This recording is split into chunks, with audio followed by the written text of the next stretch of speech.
Bonjour à tous. Tout d'abord, bienvenue à professeur Nicollier, bienvenue Chloé. We Choose to Go to the Moon, c'est une exposition qu'on a montée à la bibliothèque en partenariat avec Space at Your Service.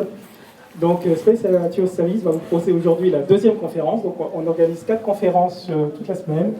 Aujourd'hui, on a vraiment la grande joie de recevoir le professeur Nicollier. Mais je ne vais pas griller tout le temps qui nous est imparti. Je vais tout de suite passer le micro à notre chère Chloé, notre expert dans le spatial. Bonjour à tous et merci d'être venus donc, pour cette deuxième conférence comme l'a dit Simon. Nous, on aimerait aussi beaucoup remercier la bibliothèque de l'EPFL qui nous permet d'avoir tous ces conférenciers sur cette semaine. Et aujourd'hui, on va célébrer les 50 ans de l'homme sur la Lune, qui normalement s'est déroulé le 20 juillet 1969. Mais aujourd'hui, on a la grande chance de pouvoir avoir quelqu'un qui va nous parler de cette aventure, car il a eu l'occasion de rencontrer de nombreuses personnes qui sont vraiment allées sur la Lune. Donc, je voudrais qu'on introduise Claude Nicollier, professeur et astronaute, qui a fait 4 missions dans l'espace à son actif, peut-être plus. Non, 4.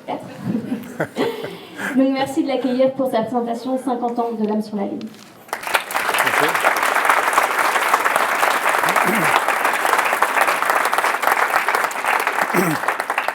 Voilà, bonjour à toutes et à tous. Merci d'être venus à un moment où généralement les gens vont croquer quelque chose, mais vous êtes venus ici. Et merci pour l'intérêt et la confiance. L'exploration de la Lune a été une aventure fantastique de l'humanité ces 50 dernières années, surtout ce qui s'est passé dans les années 60 dans le cadre du programme Apollo. Une aventure extraordinaire. Et mon idée, c'est de vous en parler un peu, puis de parler également de ce qui est prévu pour l'exploration de la Lune ces prochaines années. Les Américains ont relancé un programme lunaire, et puis il y a les privés qui sont présents également. Donc je parlerai également de ce qui se passe maintenant, de ce qui se passera ces prochaines années. Mais encore une fois, le programme Apollo, ça reste un programme extraordinaire. Autant sur le plan de la volonté politique, le talent industriel, technique, scientifique et opérationnel qu'il y avait aux États-Unis. C'est vraiment une époque où les États-Unis ont brillé de façon absolument remarquable. Et j'espère qu'après cette présentation, vous en serez convaincus. Vous l'êtes peut-être déjà, disons, mais ça va vous renforcer dans cette conviction.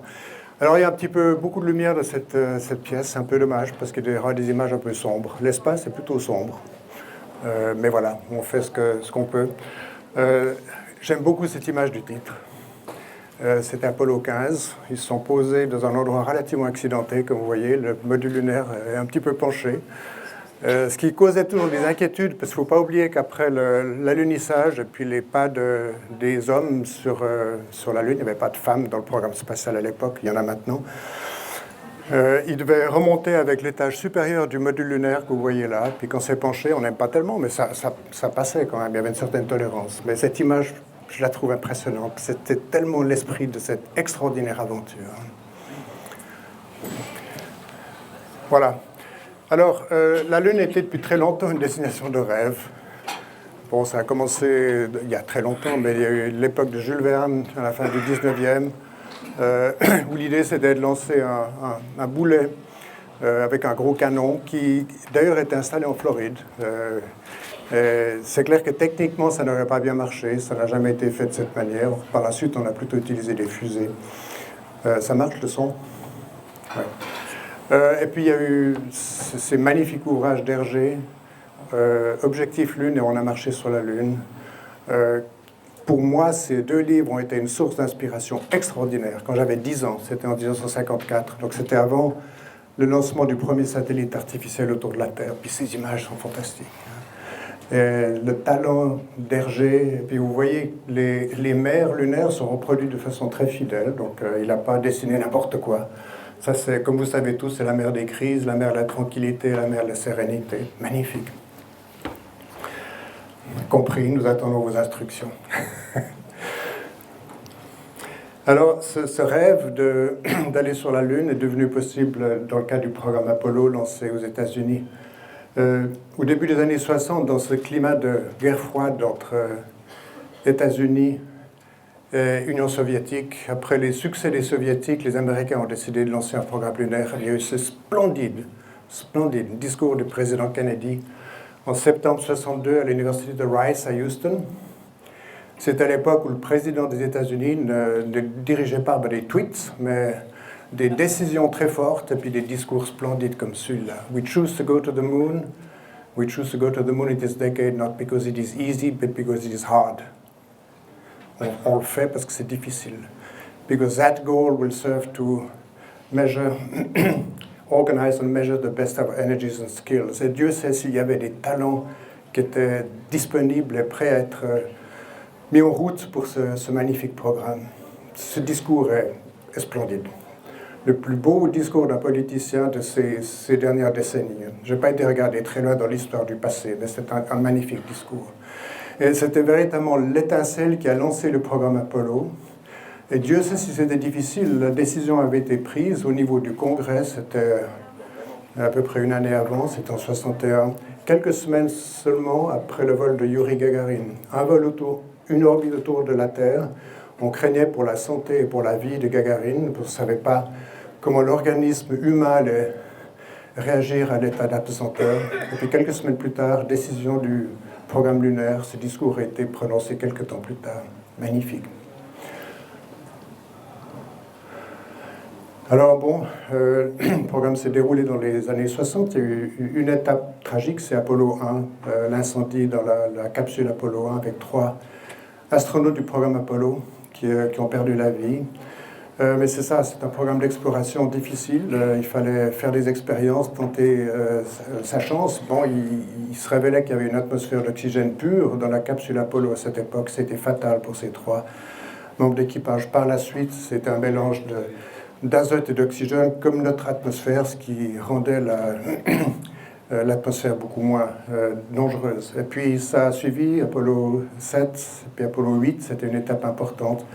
La première fois que des hommes ont quitté l'environnement terrestre dans un vaisseau spatial pour aller vers la Lune.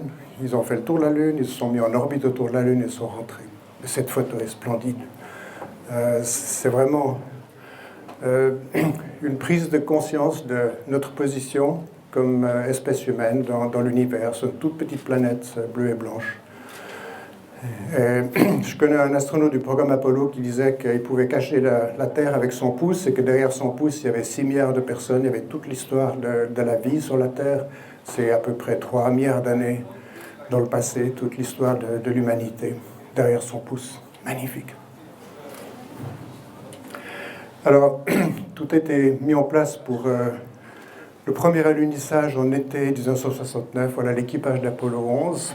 Neil Armstrong, Buzz Aldrin, les 2 qui ont marché sur la Lune, et Michael Collins, qui est resté dans le module de commande de service autour de la Lune en attendant que ses collègues reviennent le rejoindre. Ensuite, tous les 3 sont rentrés vers la Terre. J'ai personnellement un immense respect pour ces 3 individus. Neil Armstrong a perdu la vie en 2012. Sont encore vivants Michael Collins et Buzz Aldrin. Alors, il y a eu cette immense émotion du premier départ de la fusée Saturn V, avec au sommet dans le module de service, le module de commande, pardon, les 3 astronautes que vous venez de voir, le 16 juillet 1969. Regardez.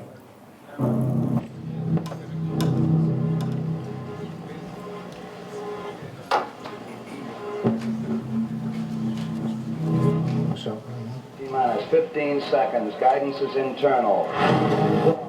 11, 10, 9. Ignition sequence starts. 6, 5, 4, 3, 2, 1, 0. All engine running. Liftoff. We have a liftoff.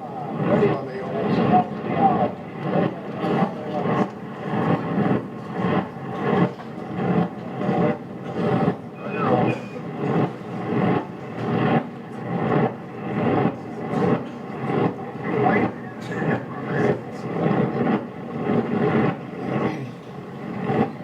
Bon, le son n'est pas très réaliste, à vrai dire, mais voilà, il y a un problème. Quelqu'un peut intervenir peut-être ou vous ne savez pas que faire? Ok. C'est pas tout à fait comme ça du point de vue sonore.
Magnifique.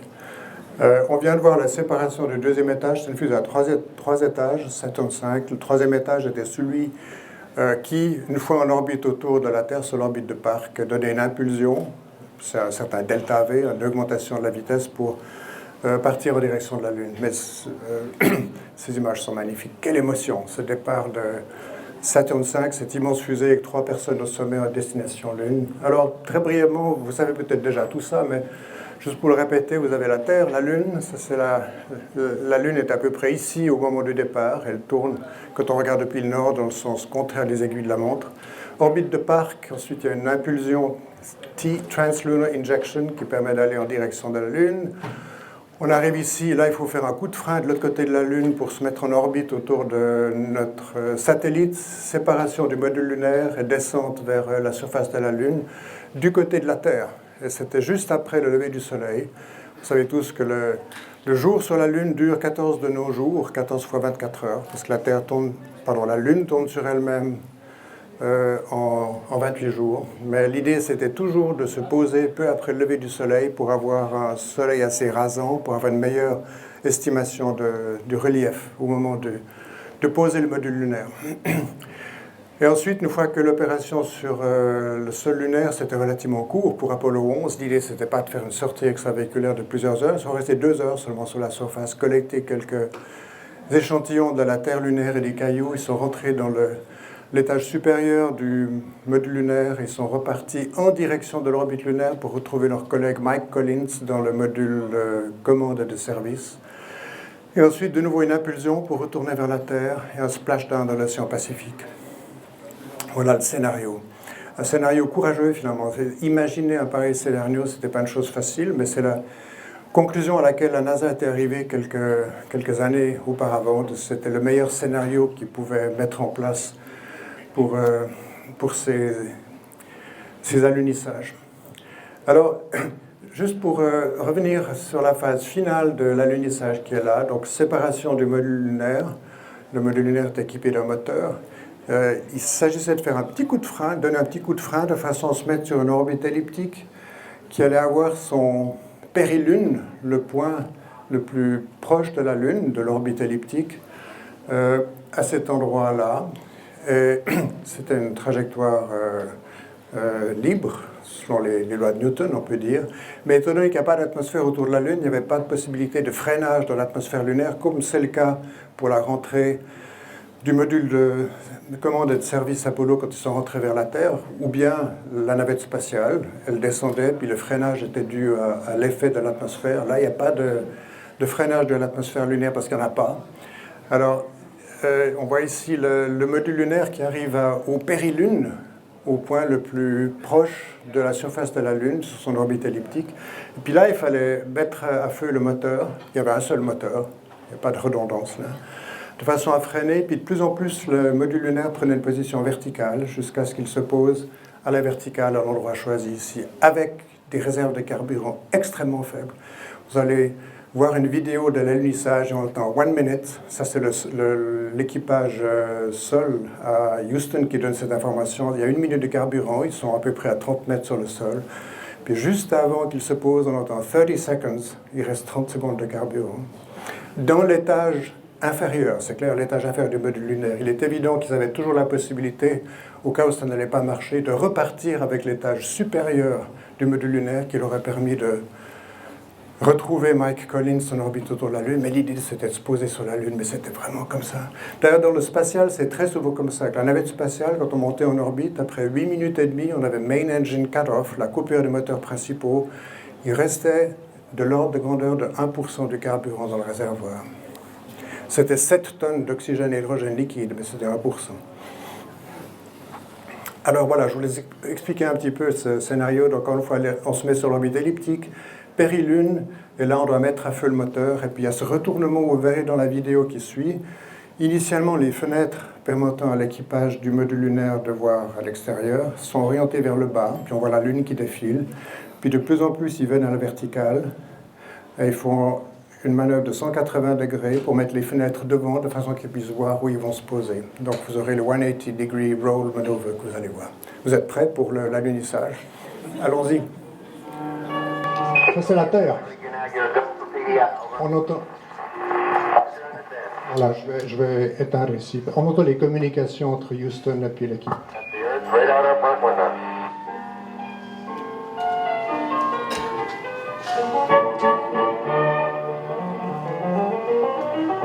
50,000 feet above the moon, Eagle's descent engine ignited and began the deceleration for landing. As they descended, Armstrong and Aldrin watched the craters and mountains of the moon pass beneath them.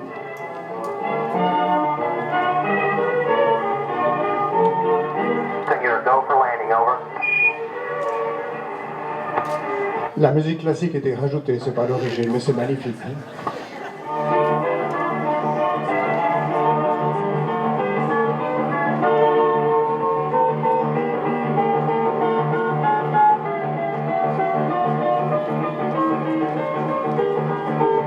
At this point, the Eagle rolled onto its back to give the landing radar surface acquisition. Now the crew was flying blind, hurtling toward the lunar surface. Only their instruments and the voice of mission control telling them where they were.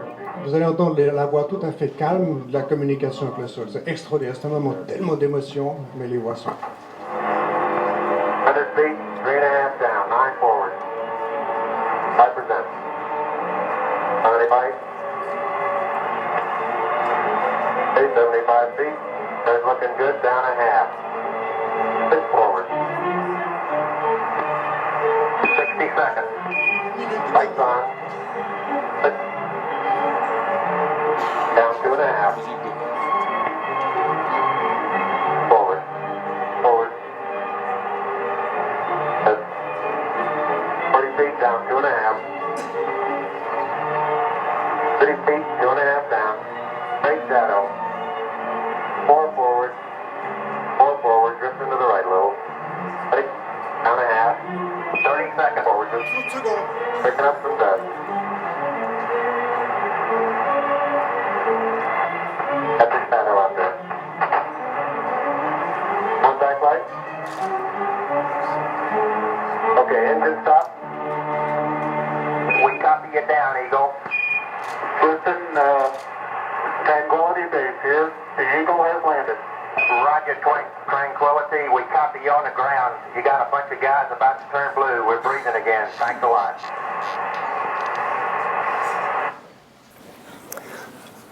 C'est magnifique, vraiment. L'émotion de cet alunissage des derniers moments de cette descente vers la Lune, et puis cette voix émotive de Neil Armstrong, Houston Tranquility Base here, the Eagle has landed. Depuis, au centre de contrôle, il ne respirait plus pour ça. We are about to turn blue. Magnifique. En fait, le Capcom, le communicateur avec l'équipage à bord, était Charlie Duke, donc l'astronaute qui vient souvent en Suisse, en fait, qui va revenir d'ailleurs bientôt, et qui était le pilote du module lunaire pour le vol d'Apollo 16 avec John Young comme commandant. Alors bon, il n'était pas seul, il y avait déjà quelqu'un sur la Lune.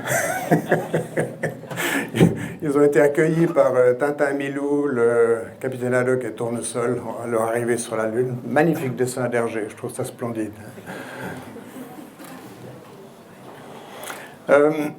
Ensuite, ils ont mis en place l'expérience de l'Université de Berne pour capter les particules du vent solaire du professeur Geiss. Une fierté de l'Université de Berne, tout à fait justifiée. La Suisse était présente lors de ce vol, en plus des montres Omega que portait chacun des astronautes de ce programme. Voilà une photo de Buzz Aldrin prise par Neil Armstrong. Il se révèle que Buzz a pris très peu de photos. Il n'y a pratiquement pas de photos de Neil Armstrong, mais il y a beaucoup de Buzz Aldrin prises par Neil. Vous voyez le module lunaire, donc il s'est posé sur la mer de la Tranquillité, un endroit relativement plat, mais pas tout à fait. Ils ont quand même dû éviter quelques cratères au dernier moment. L'étage inférieur du module lunaire avec le moteur de freinage, et puis l'étage supérieur qui va être occupé par l'équipage pour repartir 2-3 heures plus tard.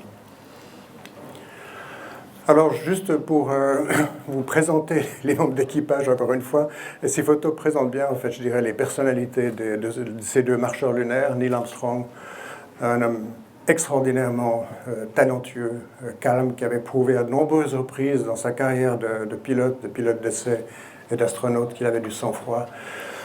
Encore une fois, il nous a quittés mi-2012. Buzz Aldrin est très différent, mais aussi un énorme talent, mais il est différent. Et on voit bien sur ces photos la différence de tempérament des deux. Buzz Aldrin est toujours en vie, il est très actif, il porte des t-shirts « Get your ass on Mars », il est fasciné par l'exploration martienne, il pousse beaucoup pour l'exploration martienne, ce qui est très bien d'ailleurs. Il signe beaucoup de photos encore et il les vend. Mais c'est un homme très sympathique, en fait, mais il est différent de Neil Armstrong. Et puis, il a démontré son talent parce qu'il avait fait beaucoup de travaux dans le domaine des rendez-vous dans l'espace. Donc, il a vraiment apporté une contribution importante. Mais on voit bien la différence de tempérament des deux. Et puis, le troisième, un petit peu oublié, en fait, Michael Collins, un homme extraordinaire. Toujours en vie. Il va venir à Zurich dans quelques semaines dans le festival Starmus. Il a écrit un livre magnifique qui m'a beaucoup inspiré, Carrying the Fire. Il l'a écrit aux environs de 1972, c'était la fin du programme Apollo. Un livre magnifique. Et je vous recommande la lecture de ce livre de Michael Collins, Carrying the Fire. Et c'est lui qui l'a écrit. Ce n'est pas un ghost qui l'a écrit, mais c'est lui-même. Très inspirant. Alors évidemment, il y a tous ces gens qui pensent qu'en fait, ils n'ont pas été sur la Lune, que toutes ces images ont été tournées dans un studio, quelque part. Bien entendu, n'y croyez jamais. Hein. D'une part, il y a des photos qui ont été prises de Lunar Reconnaissance Orbiter qui ont permis de retrouver tous les étages inférieurs des modules lunaires des 6 missions qui se sont posées sur la Lune. Il y en a eu 7 en tout, mais Apollo 13 ne s'est pas posé. C'est une chose, quand on voit une photo, on peut toujours se dire qu'avec Photoshop, on peut tout faire, mais une autre preuve absolument évidente, en plus du fait que j'ai le privilège de connaître personnellement un certain nombre d'astronautes du programme Apollo, et ce ne sont pas des menteurs, c'est le fait que les Soviétiques n'ont pas réagi. Ils avaient la possibilité de tout contrôler, que ce soit avec des radars ou bien des détecteurs d'où venaient les communications vocales et à quelle distance. Et puis, à la suite d'Apollo 11, ils sont tus, ils n'ont rien dit. Et croyez-moi, s'ils avaient eu la possibilité de prouver au monde que les Américains avaient menti, ils n'auraient pas manqué de le faire. Ils ne l'ont pas fait, donc ça a eu lieu. C'est un argument supplémentaire, parce que les photos, on ne sait jamais. Alors, juste pour vous dire où ils se sont posés, si vous regardez la Lune à l'œil nu, ou à la jumelle, avec des jumelles, on voit très bien au moment de la demi-lune jusqu'à la pleine lune. Il ne faut pas attendre trop après la pleine lune parce que ce côté-là, du côté droite, vient caché par l'ombre. Mais vous voyez, c'est la mer des crises, la mer de la tranquillité et la mer de la sérénité. L'équateur lunaire est à peu près là. Ils sont posés ici, très près de l'équateur, au sud de la mer de la tranquillité. Et la prochaine fois que vous regarderez la Lune, entre le premier quartier et la pleine lune, regardez cette partie à droite, on voit très bien la mer de la tranquillité, on voit très bien où ils se sont posés. À l'œil nu, à la jumelle encore mieux. Alors, il se révèle que ça, c'est la face connue de la Lune. La Lune expose toujours cette face vers nous, puisqu'elle tourne sur elle-même dans le même temps qu'elle met pour faire le tour de la Terre. C'est un effet de marée où, au fil des millions d'années, ça a loqué, en fait, bloqué la Lune avec cette face qui est toujours la même, exposée vers nous. Puis la face cachée est très différente. Vous voyez, il n'y a pas ces mers, comme la mer de la tranquillité, des crises et de la sérénité. On ne sait pas trop pourquoi, il y a toutes sortes de théories. Peut-être qu'il y a une présentation, je crois, dans 2 jours par Georges Mellon, l'évolution de la Lune en astrophysique, qui va probablement vous en parler si vous revenez. Mais c'est 2 faces complètement différentes. Alors, oui, alors attendez, avant, je veux présenter la petite vidéo qui va suivre. Il n'y a pas de son, mais vous allez voir, c'est la NASA qui l'a fait très récemment, en l'honneur de ce 50e anniversaire d'Apollo 11. Ce sont toutes les missions Apollo qui sont posées sur la Lune, de 11 jusqu'à 17. 17, c'était en décembre 72. Et vous allez voir toutes les lunaisons qu'il y a entre chacune de ces mesures. Lunaison, c'est à peu près 1 mois. Et puis vous allez voir un petit balancement de la Lune, nord-sud, et puis est-ouest, c'est ce qu'on appelle la libration. C'est dû au fait que l'orbite de la Lune autour de la Terre n'est pas circulaire, mais elle est elliptique. Donc c'est un petit peu ce balancement qui est tout à fait réaliste. Et vous allez voir, bon, ça passe extrêmement vite. Il faut laisser la décharger sur Internet. Elle est tout à fait libre d'utilisation, mais je la trouve magnifique. Donc vous allez voir les missions d'Apollo 11 jusqu'à Apollo 17, et vous verrez que chaque fois, il se pose peu après le lever du Soleil. Vous avez l'ombre qui se déplace de la droite vers la gauche, de l'est vers l'ouest. Et puis vous verrez qu'on voit l'ombre, puis il se pose peu après que l'ombre est passée à cet endroit. Donc c'est peu de temps après le lever du Soleil, pour des raisons que j'ai expliquées, pour avoir des ombres portées telles qu'ils pouvaient estimer beaucoup plus facilement la hauteur du module lunaire en dessus de la surface au moment de l'alunissage. Alors vous êtes prêts? Ça va aller très vite. Voilà. Apollo 11, vous voyez, c'est la mer de la tranquillité ici. Voilà, ça c'est plusieurs lunaisons, on arrive à Apollo 12, ici, juste après le lever du Soleil. Encore une fois, chacune des lunaisons, c'est un mois. Puis là, vous avez tous les détails où ils se sont posés. Puis le timing qui est ici dans le détail, et puis les logos de chacune de ces missions. C'est clair, entre 12 et 14, c'est assez long, parce qu'il y a 13 qui n'a pas marché. Alors voilà, 14 qui sont posés relativement près de l'endroit où 12 s'était posé. Et vous voyez ce balancement de la Lune, c'est intéressant. Encore une fois, chaque lunaison, c'est un mois. Voilà, on va voir Apollo 15 ici, dans une région assez accidentée.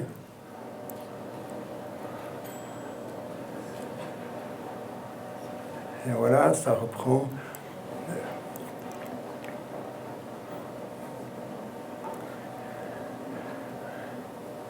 Apollo 16, région beaucoup plus accidentée encore, avec John Young et Charlie Duke.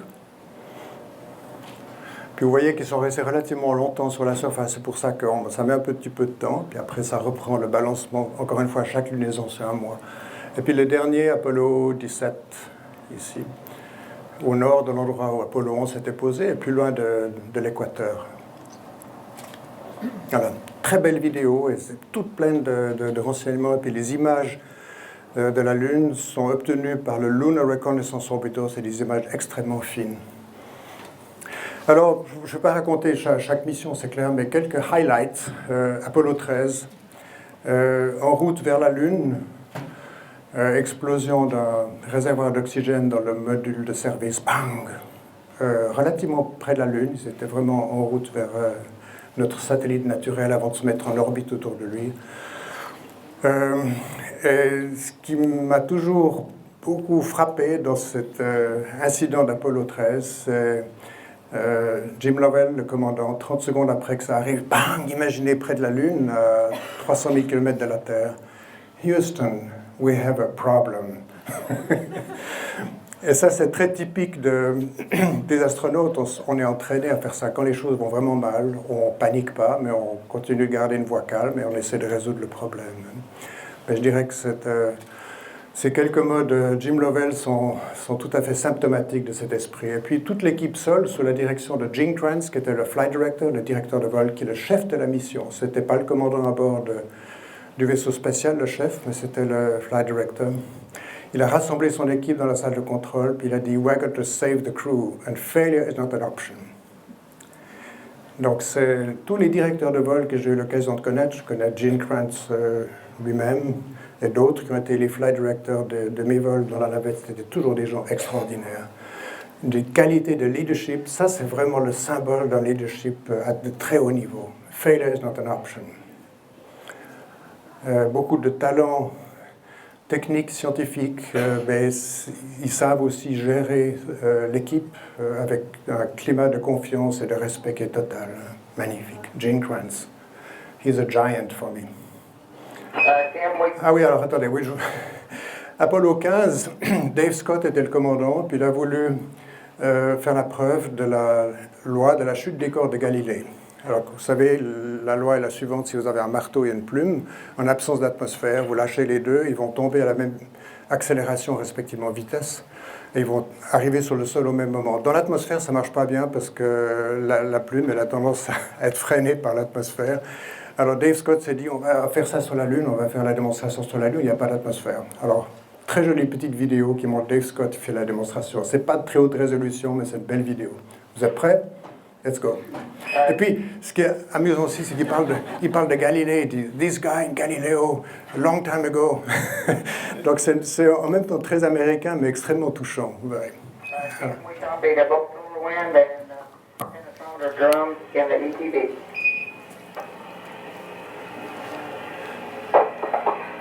Quite, yeah, I haven't put the solar wind in yet, but I will.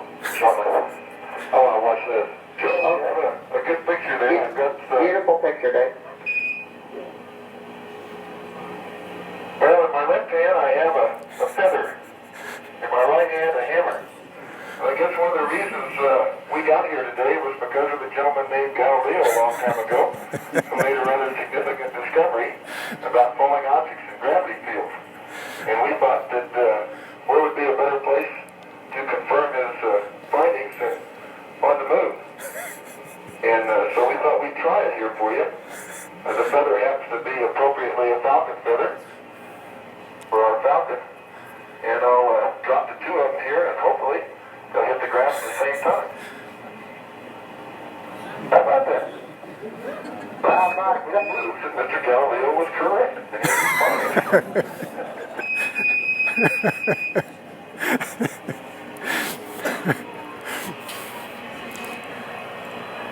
Superb. C'est une très jolie vidéo. Galileo was correct. A gentleman named Galileo, a long time ago. Alors, ça a continué avec Apollo, ça c'était 15, il y a eu 16 et 17. Pour la première fois, on a eu sur 17 un scientifique, un géologue, Harrison Schmitt, qui aurait tellement voulu prendre ce morceau de la Lune vers la Terre, mais il était un peu trop grand. Alors, il a pris quelques petits échantillons avec un marteau. Mais on a beaucoup appris sur l'origine de la Lune, la composition de la Lune avec tout le programme Apollo, mais il y avait vraiment une présence scientifique seulement sur la dernière mission. Alors, c'est une belle photo que j'ai trouvée récemment sur le net. C'est la plupart des astronautes du programme Apollo qui sont encore vivants. Il y en a 12 qui ont marché sur la Lune, il y en a 4 qui restent. Bon, il y avait encore des astronautes du programme Apollo qui avaient volé des missions telles que l'Apollo 9 ou Apollo 7 qui ne s'étaient pas posés sur la Lune. Mais on a ici 3 des 4 marcheurs lunaires qui sont encore vivants. On a Charlie Duke, Buzz Aldrin. Sur Twitter, il a mentionné quelques jours après que cette photo ait été publiée qu'il ne savait pas qu'il devait porter en principe un complet noir.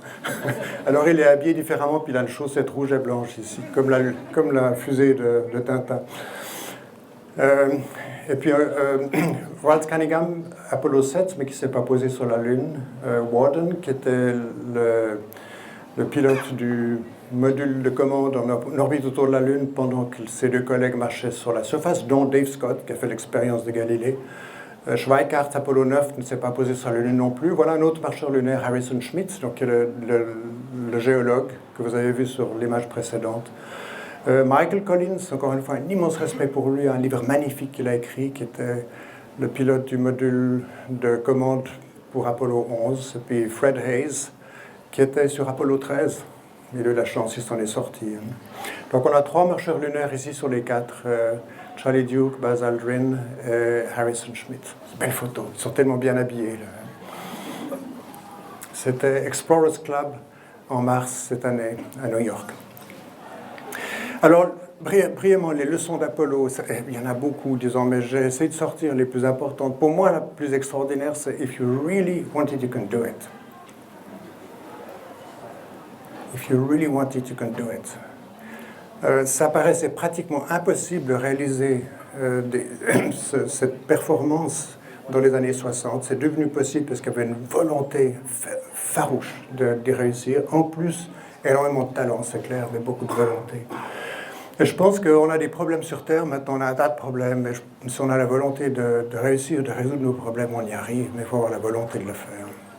Et cette volonté n'est pas totalement présente pour les problèmes climatiques en particulier.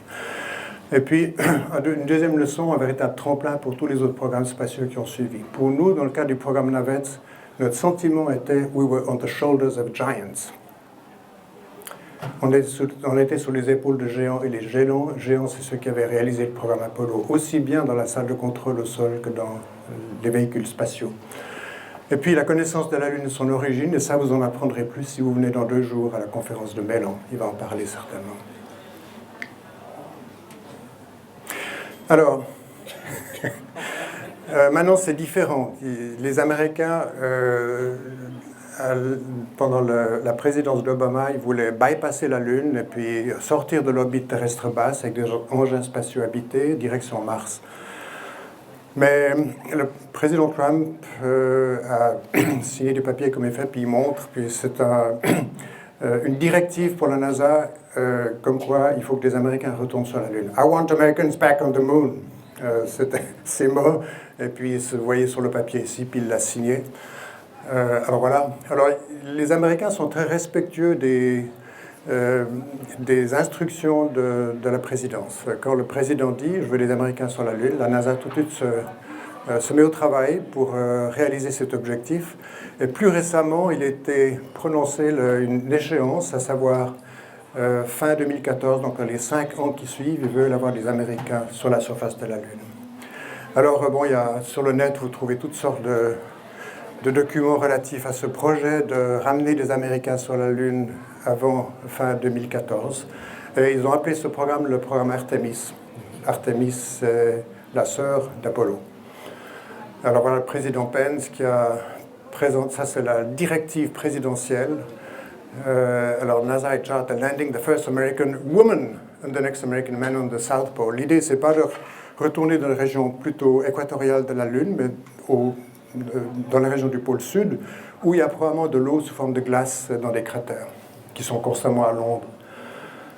Et puis l'idée, c'est d'avoir sustained presence, c'est-à-dire une présence à long terme sur la surface de la Lune à partir de 2028. Mais l'idée, c'est d'y retourner pour des périodes relativement brèves, avant fin 2014. Et dès 2018, y avoir une résidence à long terme sur la surface. And NASA will use all means necessary to ensure mission success in moving us forward to the moon. Il faut beaucoup d'argent. La Lune, c'est pas extraordinairement difficile. Ils l'ont fait avec brio dans les années 60, donc il est évident qu'on peut le faire maintenant, mais ça coûte cher. Alors il y a tout un programme avec une fusée de la NASA qui s'appelle SLS, Space Launch System, et puis une capsule qui s'appelle Orion, avec contribution de l'Agence spatiale européenne dans le module de service de la capsule Orion. Puis là, il y a tout le planning, ça on trouve sur le net également, jusqu'en 2024, qui est donc l'idée du prochain alunissage. Et puis dès 2028, l'idée c'est de pouvoir résider sur la Lune et d'y rester à long terme. Alors il y a toutes sortes de systèmes qui sont mis en place. Il y a en particulier le développement de ce qu'on appelle la Gateway, qui est une sorte de station intermédiaire entre la Terre et la Lune, où on voit le module Orion qui vient s'accoupler au Gateway, qui peut se réapprovisionner en carburant et en énergie électrique. Alors ils sont en train de mettre ça sur pied. Encore une fois, la partie module de service de la capsule Orion est fabriquée par l'Agence spatiale européenne. Donc ça donnera certainement la possibilité à des Européens et des Européennes d'aller sur la Lune d'ici peut-être 10 ans, 15 ans. Alors ça, c'est aussi un slide qu'on trouve sur le site NASA. Let's go, the time is now, we have the capability, we have the purpose, we have the charge, we have the responsibility, avec des images du programme Apollo. Et c'est clair qu'il y aura un mélange de moyens privés et de moyens institutionnels de la NASA pour réaliser cet objectif. La NASA a déjà passé des contrats avec certaines firmes privées aux États-Unis pour construire, faire le design et construire le module lunaire. Là, on voit par exemple Vodafone. C'est clair que les privés et puis la publicité seront très présents dans ce programme. Ce ne sera pas un programme exclusivement institutionnel comme l'était le programme Apollo. Et puis l'Europe est également prenante pour les vols lunaires.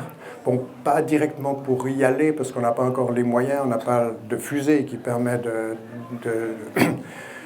lancer un vaisseau spatial habité vers la Lune. Donc on va dépendre des Américains, peut-être des Russes, mais l'Europe voudrait créer un village lunaire, un Moon Village.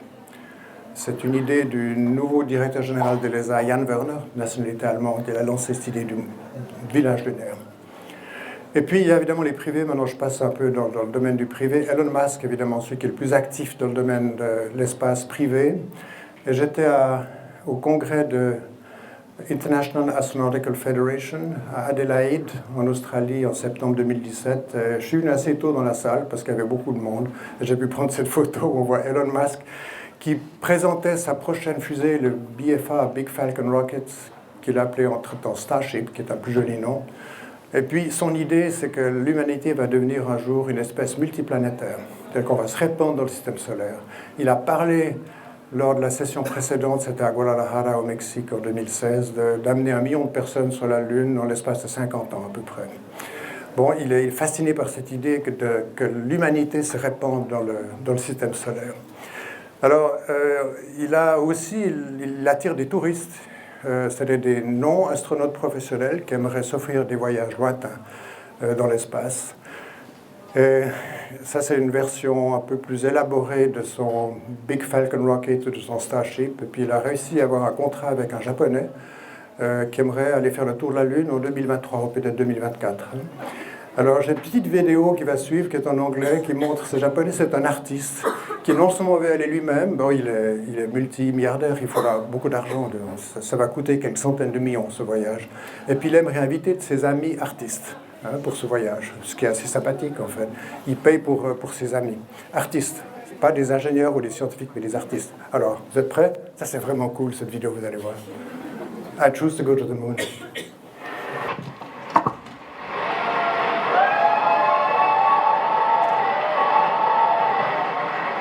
Thank you, Iro. Thank you, everyone. Wow. I am from Japan. My name is Yusaku Maezawa. You can call me MZ, please. Finally, I can tell you that I choose to go to the moon. I choose to go to the moon with artists. With artists. I thought, what if Basquiat had gone to space and had seen the moon up close, or saw the earth in full view? What wonderful masterpiece would he have created? What if Picasso had gone to the moon, or Andy Warhol, or Michael Jackson, or John Lennon, or Coco Chanel? But sadly, they are no longer with us. But this is when I thought there are so many artists with us today that I wish would create amazing works of art for humankind, for children of the next generation. And I wish very much that such artists could go to space, see the moon up close, and the earth in full view, and create works that reflect their experience. This is a project that I designed and named Dear Moon. Yeah.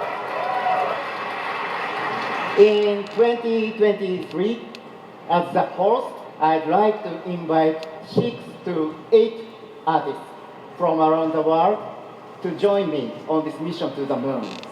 At the moment, I have not decided which artists I'd like to invite, but if possible, I'd like to reach out to top artists that represent our planet from various fields. Lastly, to give you a summary of what I just tried to describe about the Dear Moon.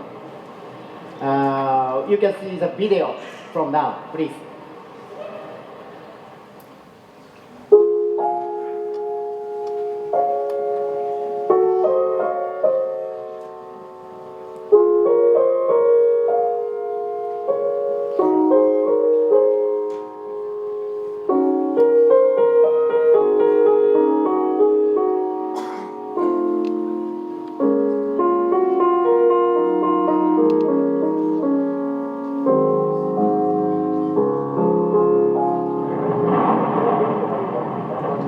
It has been 50 years since Apollo 8 achieved lunar orbit in 1968.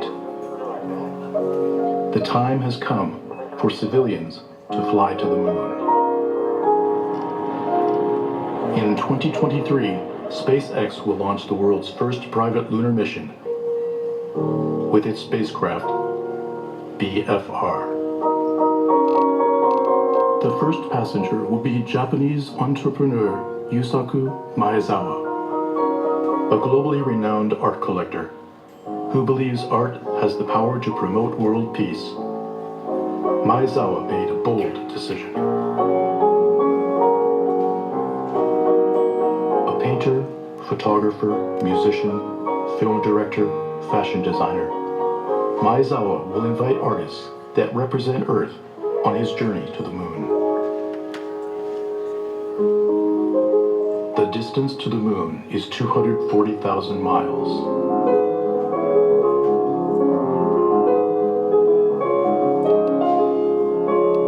The crew will spend a week in space. What will they feel when they see the moon? When they see Earth in full view? And what will they create? Their works will certainly become a legacy for humankind. An awe-inspiring, global, universal art project is about to begin. Dear Moon.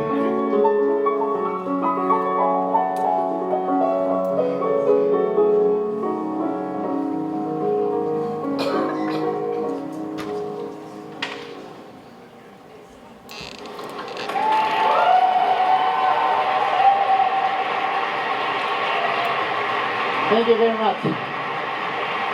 And thank you, Elon, and the SpaceX team for making today possible. I'm very exciting. Thank you very much. That's all. Thank you.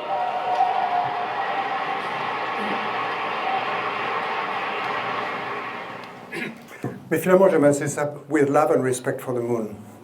Et puis il veut parler tout seul, puis il va partager avec ses amis artistes.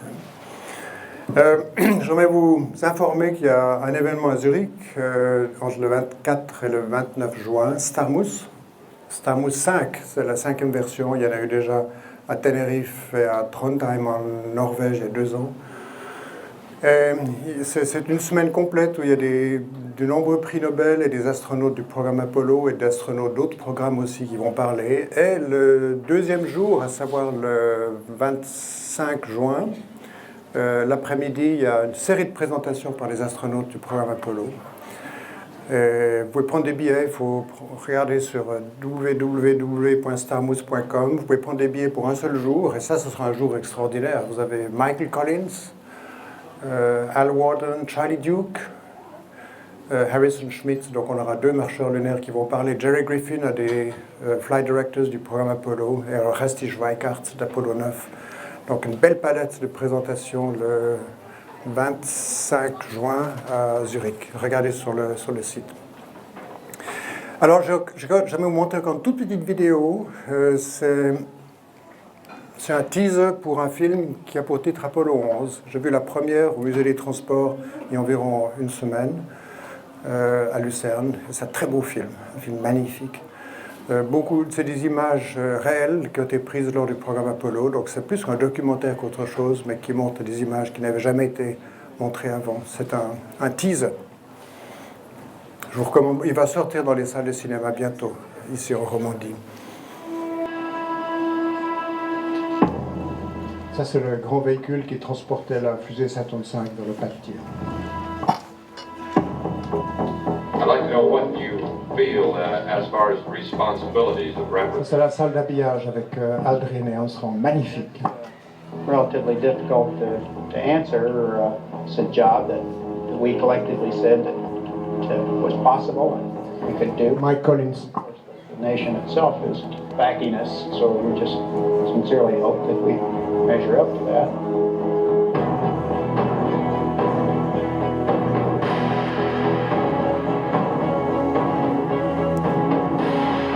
The whole Apollo program was designed to get 2 Americans to the lunar surface and back again to Earth safely. The enormity of this event is something that only history will be able to judge.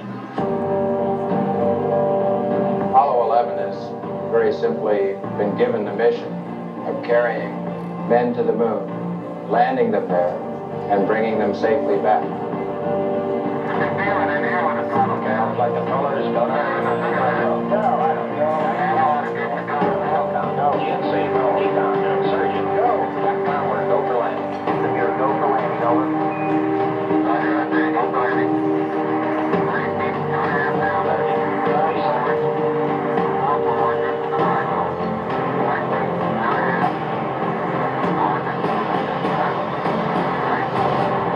Contact light.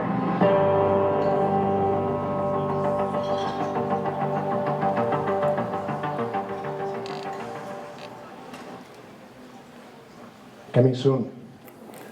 Voilà, j'ai composé ce petit texte pour la fin. L'exploration de la Lune et son utilisation continue d'être une magnifique aventure humaine et technique. Gardez les yeux ouverts et suivez ces prochaines étapes. Merci pour votre attention. Merci pour votre attention et merci Claude. Est-ce que vous avez des questions? C'est l'occasion. Alors généralement ce qu'on fait pour ces conférences, c'est comme les gens ils osent pas poser des questions, on leur dit qu'ils vont avoir un truc gratuit s'ils posent une question. Voilà, ça fonctionne bien généralement. Juste après le micro. Bon, je m'excuse, j'ai consacré pas mal de temps à la présentation, mais il y a tellement de choses à raconter, alors je voulais vous montrer puis des images splendides. Alors allez-y avec les questions, oui. Je vais faire comme ça. Hier soir, j'ai mangé à la maison, et puis j'ai dit que j'allais vous rencontrer, qu'il y avait une conférence, et il y a une grand-maman de 94 ans à la maison qui me demande à quoi ça sert. J'ai pas pu bien lui répondre, j'ai dit que ça servait à comprendre nos origines, d'où on venait. Alors, je ne dis pas ce qu'elle m'a répondu, mais je peux lui répondre quoi. Vous voulez que je vous réponde à quoi ça sert?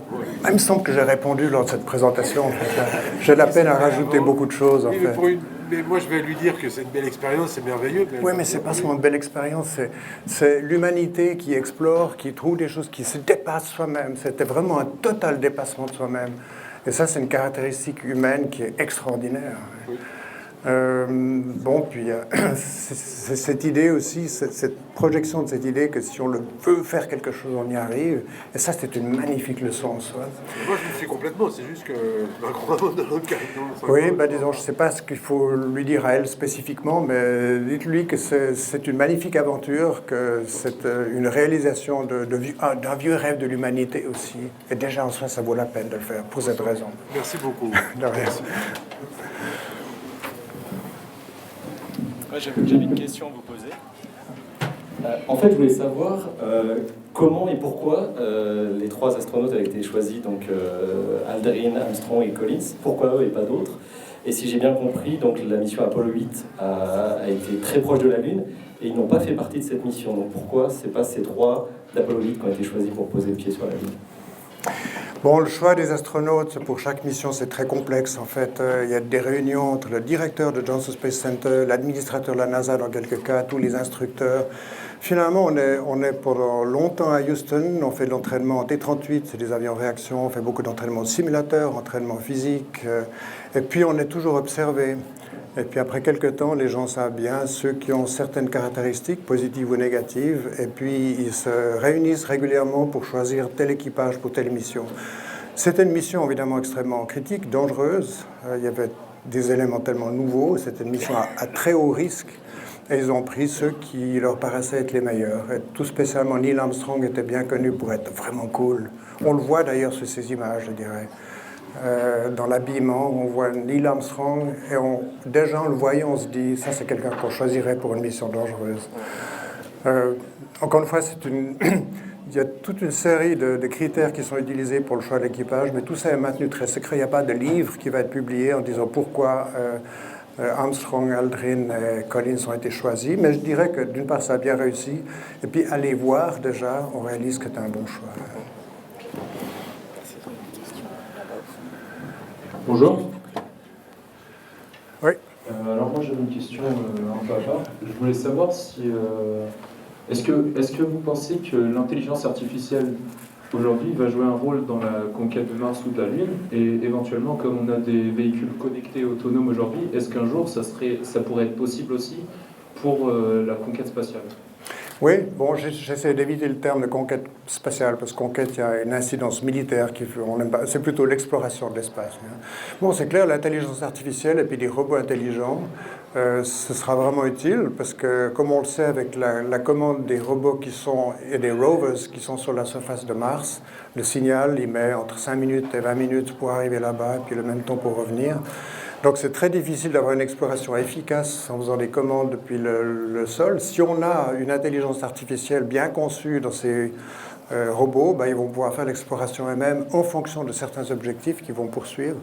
Non, il n'y a fait aucun doute que l'intelligence artificielle et des robots qui sont programmés de façon suffisamment subtil pour qu'ils puissent même prendre des décisions en cas où il y a des défaillances. C'est vraiment le futur de l'exploration de l'espace. Ça n'empêche pas qu'on continuera d'envoyer des hommes et des femmes dans l'espace, il n'y a pas de doute, parce que finalement, si on y va, c'est plus au niveau du destin. Et puis, cette vérification qu'on veut avoir de la possibilité pour les êtres humains de vivre à long terme ailleurs que sur Terre.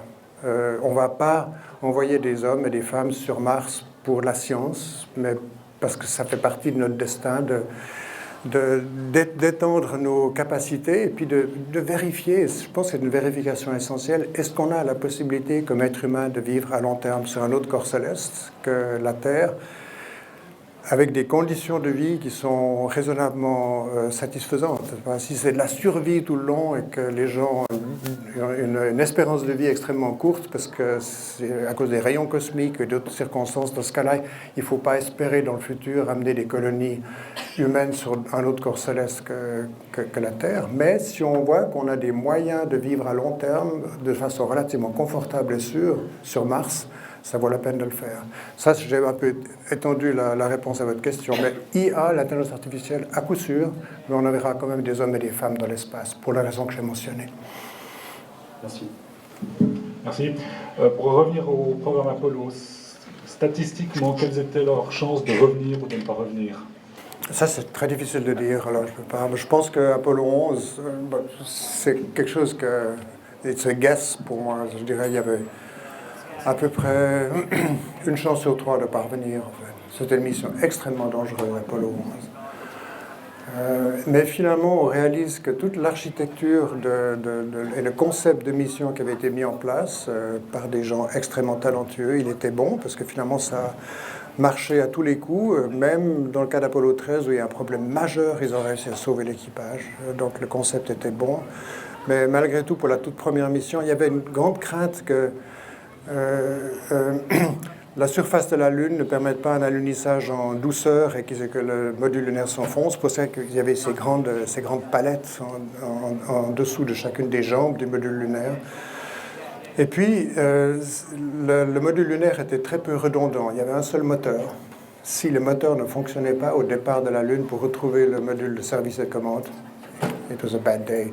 Et en fait, j'ai appris que la NASA était prête à faire face à toute une palette de catastrophes. Ils avaient même préparé les mots qui allaient être prononcés vis-à-vis des habitants de la planète Terre pour expliquer ce qui s'était passé. Il y avait des mots qui avaient été choisis à l'avance. Parce que sous le coup de l'émotion, quand ça arrive, c'est très difficile de composer les mots convenables. Il faut les préparer à l'avance. C'est la NASA qui a l'habitude de tout préparer à l'avance, et pas seulement pour la mission nominale, mais pour toute une panoplie de pannes possibles et imaginables. Ils étaient prêts à ça. Et je l'ai vécu moi-même dans mes missions. Pour chaque mission, il y avait un livre très épais. C'était l'époque où on n'était pas trop encore dans le domaine de l'informatique, mais c'était des documents papier, Flight Rules. C'était toute une panoplie de pannes qui avait été imaginé, et qu'est-ce qu'on va faire au cas où on perd une des 3 centrales inertielles après la deuxième sortie extravéhiculaire de telle mission qui va aller vers Apollo. On a déjà préparé la réaction de toute l'équipe de façon à ce qu'on puisse s'en sortir. Et quand je dis s'en sortir, c'est accomplir la mission qu'on avait prévue, ou si on n'y arrive pas, sauver l'équipage. Tout ça, c'est prévu à l'avance de façon magnifique. Et encore une fois, c'est une splendide leçon sur la manière de gérer des situations difficiles, gérer un programme d'une part où il y a un risque évident. La leçon, pour moi, elle est extraordinairement précieuse pour tout le monde, pour les hôpitaux, pour les universités, des compagnies aériennes, des sociétés commerciales. En fait, il y a un très grand nombre de leçons du programme Apollo qui vont ressortir cette année, croyez-moi. J'essaie de le faire déjà un peu aujourd'hui. Oui. Bonjour. C'est là. Oui. Tout d'abord, merci beaucoup pour cette magnifique présentation. Je voulais vous poser une question un peu à part. J'ai toujours été fasciné par les décollages de tout engin spatial, et tout particulièrement par la navette. Et je voulais savoir ce que c'est de vivre à l'intérieur un décollage d'une navette, au niveau des émotions, des sensations. Et est-ce que ça peut être encore plus fort qu'au moment de faire une sortie extravéhiculaire, comme quand vous êtes intervenu sur Hubble, par exemple? Oui, bon, le décollage est vécu très différemment si on est à l'extérieur ou à l'intérieur. Moi, quand je voyais mes collègues partir avec la navette, c'était extrêmement émouvant, au point de pleurer presque. À l'intérieur, c'est une tâche technique. On on se met toujours dans une situation, on essaie d'imaginer qu'il peut y avoir toutes sortes de problèmes, et puis là, le problème majeur, c'est le problème au niveau des moteurs, parce que l'allumage des moteurs, qui est une phase quand même très critique, avec ces fluides qui arrivent, 1,5 tonne d'hydrogène et d'oxygène liquide à la seconde, qui passent d'une température de moins 200 degrés à une température de 1200 degrés. Donc, du point de vue des matériaux, c'est un stress extraordinaire. Donc, la probabilité qu'on ait un problème au niveau lors de l'allumage des moteurs, elle était relativement élevée. Et puis, si ça se produisait, ça on l'avait entraîné, il fallait évacuer rapidement la navette. Puis, il y avait toute une procédure pour l'évacuation qui n'était pas tout à fait immédiate. Et je me rappelle que dans les dernières minutes avant le départ, j'essaie de me remettre en tête les procédures qu'il fallait suivre au cas où les choses se passent mal au moment de l'allumage. Et puis juste après le départ, bon, il y a une certaine émotion, mais l'émotion on la met de côté, c'est surtout une tâche technique. Si on a une panne de moteur, c'était surtout la panne de moteur qu'on craignait. Dans les 30 premières secondes, il faut faire ceci. Après, il y a une nouvelle plage, il faut faire non pas le return to launch site, mais le transatlantic abort. Et la montée, c'était quelque chose qui se passait dans la tête, mais sur le plan technique et opérationnel, moins émotionnel. De l'extérieur, c'était l'émotion pure. De l'intérieur, en même temps, on sent que c'est le début d'une très grande aventure, mais on essaye de se mettre en tête ce qu'on va faire au cas où on a des problèmes, parce que si ça arrive, il faut réagir rapidement. Merci. Ouais. Et puis oui, la sortie extravéhiculaire, bon, je dirais que là, la montée, c'est extraordinairement intense, c'est finalement bref. On décollait du pas de tir à Kennedy Space Center, et 8 minutes et demie après, on était en orbite, déjà, on avait main engine cut-off. La sortie extravéhiculaire, c'est beaucoup plus lent. On a toute la préparation dans le SAS, on s'équipe, puis ensuite on fait la dépressurisation du SAS jusqu'à une pression différentielle de 0 pound square inch, c'était des unités anglaises, encore entre l'intérieur et l'extérieur, on peut ouvrir la porte extérieure du SAS, on fait ces choses tranquillement. Puis là, c'est clair, c'est un moment très fort, parce qu'à un moment donné, on sort, bon, on a son filet de sécurité, il vaut mieux l'attacher.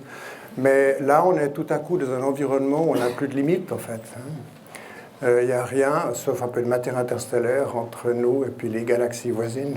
Donc c'est assez impressionnant quand même de sentir qu'on n'a plus ces limites qui sont, lorsqu'on est dans le véhicule spatial, dans le vaisseau spatial, les parois du vaisseau spatial et les fenêtres très épaisses. Tandis que là, tout à coup, on est en contact direct avec le reste de l'univers et du cosmos.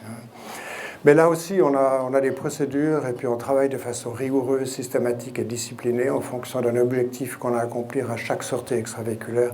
On a souvent l'impression que la sortie extravéhiculaire, on sort et puis on s'éclate à regarder les étoiles et la Terre. Parfois, on regarde un peu les étoiles et la Terre, oui, mais surtout, on fait son travail en fonction d'un certain timeline qui est très rigoureux. Merci beaucoup. On prendra du coup juste une dernière question avant d'aller manger.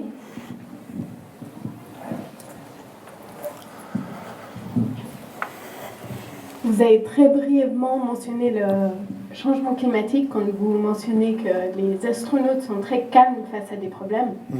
Alors je me demandais quelle serait la manière des astronautes de faire face au changement climatique et peut-être quel est votre message par rapport à ça. Bon, le changement climatique, c'est un changement, c'est un phénomène majeur et extraordinairement dangereux pour le futur de la planète Terre et de ses habitants, de toute forme de vie.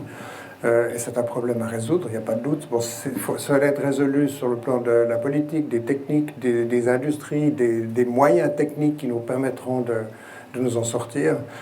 Mais je pense que, encore une fois, la leçon du programme Apollo, c'est que si on a la volonté de faire quelque chose, on y arrive. Je pense qu'on est capable de freiner cette divergence dans la température moyenne de l'atmosphère en prenant des mesures immédiates et puis en les prenant dans la bonne direction aussi. Malheureusement, le plus grand obstacle à prendre les mesures correctes pour freiner le réchauffement climatique, c'est les finances.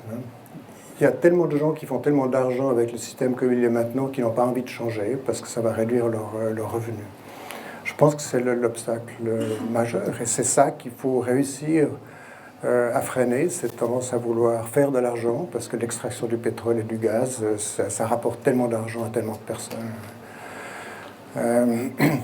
C'est un problème à beaucoup de niveaux. Il y a le niveau politique, il y a le niveau industriel, le niveau technique, le niveau scientifique, puis le niveau philosophique, et puis au niveau des réflexions qu'on peut se faire sur le destin de l'être humain et puis de toute forme de vie sur la surface de la planète.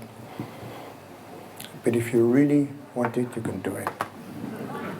Merci.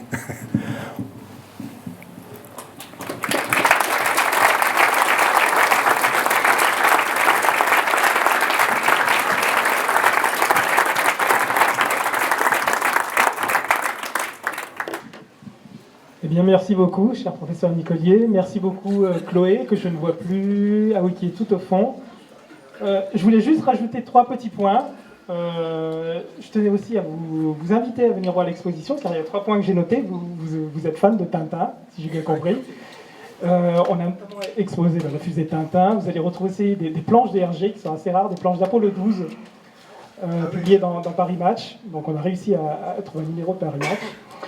Vous parlez aussi de Carrying the Fire, un livre sublime de Michael Collins. Donc on l'a exposé, mais je vais le retirer. Pourquoi je vais le retirer? Pour que vous puissiez l'emprunter, en fait, puisqu'on a une bibliothèque. On va s'arranger pour qu'il soit empruntable et puis lisible par tous. Puis enfin, des highlights des missions Apollo. Alors on a fait une petite approche un peu différente. On a exploré la presse lausannoise. Donc vous pouvez aussi avoir un aperçu de comment, dans la région lausannoise, on a vécu ces événements.